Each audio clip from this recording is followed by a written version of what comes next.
Pessoal, como dica boa é dica compartilhada, hoje eu vim mostrar para vocês um produto inovador que é o Card Kids.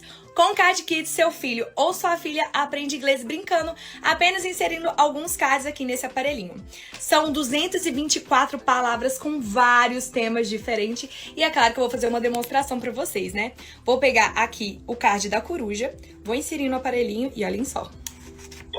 Owl.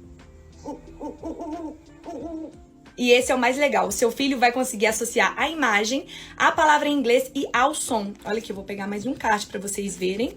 Olha só, da ambulância. Ambulance. É muito interessante e comprando hoje esse aparelhinho aqui, você leva ele com um preço super especial. Então não perca tempo.